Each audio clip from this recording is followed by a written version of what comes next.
campaign crunch time in election 2016, and Jacksonville was the center of it all today, with President Obama and Donald Trump both holding local rallies. There's only one candidate in this race who has devoted her entire life to that better America, and that is the next president of the United States, Hillary Clinton. To all Americans, I say it's time for new leadership. Just think about what we can accomplish in the first 100 days of a Trump administration. And within the past hour, President Obama boarded Air Force One and left Jacksonville to return to Washington. He's scheduled to touchdown at Joint Base Andrews in suburban Maryland in about 30 minutes. At the same time, Donald Trump has just wrapped up his latest rally of the day, this time in North Carolina. We have complete coverage of both campaign events here in Jacksonville, beginning with Channel 4's Kent Justice, who was there for the president's speech at the University of North Florida. Kent. Yeah, here at UNF with 8,200 of my closest friends. 7,200 people inside UNF's arena. We'll show you some photos from inside in just a moment. But the president speaking today, and really at the top of his speech game, if you will, because he rallied people, he got them revved up, and the whole idea was get out to vote. And so he told people, here's why it's important. You've got to protect the legacy we've created. Here's what he said near the end of his speech today. I'm not on this ballot, but everything we've done in these last 8 years is on the ballot. 20 million people having health insurance is on the ballot. Increased Pell Grants are on the ballot. Fairness is on the ballot. Decency is on the ballot. Justice is on the ballot. Democracy is on the ballot.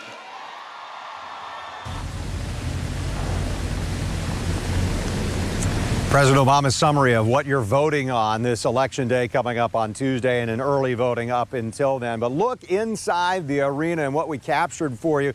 People excited to be there. The stands packed. And even up till the last minute when they told us they were closing doors, they were still bringing people in because they wanted as few people in this overflow area as possible. And President Obama did stop by the overflow area, about 1,000 of them strong, at the Student Wellness Center over here, where he addressed them and said, sorry, we can't fit in everybody, but the same message, get out and vote. Talked to a couple of people today after the rally and after the Get Out the Vote event here who said President Obama was outstanding. I thought it was a phenomenal event. We had a sellout crowd, and the president hit all the right points, all the right notes, tremendous energy in the room, and he certainly showed the contrast as to why Hillary Clinton is the most qualified candidate in the race. Well, you know, we're actually here 8 years to the day from his last rally in 2008 in Florida. And he's here for the same reason today that he was then, which was to excite voters, get people out. For us to win statewide, we don't expect to win a place like Duval County, but if we can keep the margins down by turning out excited Democrats, raising African-American turnout, we can get our numbers pretty good here. There's nobody better than Barack Obama to do it. I thought that last soundbite there from Steve Schale was so insightful, because that's why in these last few days before the general election, both campaigns are here, and certainly Hillary Clinton needs to inch in as many votes as she can in Northeast Florida in order to have a chance of winning this crucial swing state. Live at UNF, Kent Justice, Channel 4, the local station. Thank you, Kent. And about 30 miles away on the other side of town, a crowd of supporters packed Jacksonville's Equestrian Center to see Donald Trump and hear his last-minute message before the election. The Republican nominee took the stage around noon today, telling his supporters they're on the cusp of an historic change. Channel 4's Vic Michelucci was there and joins us live. Vic. Mary, there was so much energy here, and when Donald Trump finally arrived, the crowd just went wild. He told them that he loved them. They cheered back that they loved him as well. He said he's going to do a lot for the community. He's going to bolster the military, including beefing up the ship fleet at Mayport. He's going to bring more jobs and help the economy.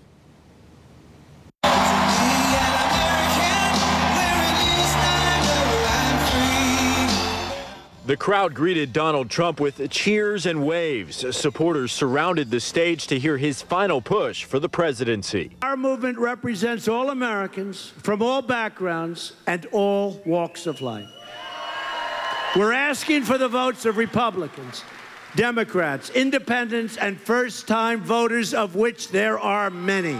Trump talked about building the wall, fixing the economy, and, of course, took jabs at his main opponent, Hillary Clinton. We are fighting for every citizen who believes that government should serve the people, not the donors and not the special interests. Among his supporters on stage, Florida's Attorney General Pam Bondi and State Senator Aaron Bean. What does it say about Northeast Florida? You know, what's a hot spot? It is a hot spot. It says a lot about our state. I mean, whoever is going to win the White House has to win Florida, and to win Florida, you have to win Jacksonville. And Trump ended the speech in typical Trump style. And we will make America great again. That catchphrase and some Rolling Stones. Get out and vote. Thank you. How did he hold the crowd today? Oh, he was wonderful. He was so good. I love that man. Trump is a doer and not a liar. Donald Trump will change America for the better. So certainly some happy supporters there. There were about 4,500 people in attendance. That's according to a staffer with the Jacksonville Equestrian Center.